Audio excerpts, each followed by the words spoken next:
கும்பராசிக்காரர்கள் மிக மிக கவனமாக இருப்பதும், பெருமாள் தாயார், அனுமன் வழிபாடு, நரசிம்மர் வழிபாடு வாழ்க்கையை மாற்றி கொடுக்கும். வாகனங்களில் அதீத கவனம், மேலதிகாரிகள் விஷயத்தில் அதீத கவனம்.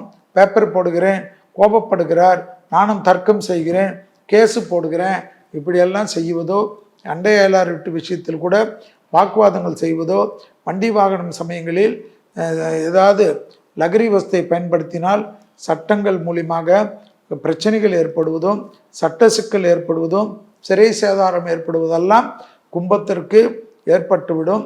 பிள்ளைகள் விஷயத்தில் காணப்பட்டிருந்த மனத்தாங்கல் தீர்வதும், ரொம்ப நாட்களாக சந்திக்காத நண்பர்களை மீண்டும் சந்திக்கக்கூடிய பிராப்தம் ஏற்படுவதும், இழுபறியாக இருந்த நிலைமைகள் படிப்படியாக மாறுவதும், தொழில் ரீதியாக அனுகூலங்கள் காணப்படுவதும், உத்தியோகத்தில் ஏற்றங்கள் ஏற்படுவதும், தாய் வழி உறவு, தந்தை வழி உறவு அனுகூலங்கள் காணப்படுவதும், மேலதிகாரிகள் விஷயத்தில் தர்க்கங்கள் கூடவே கூடாது.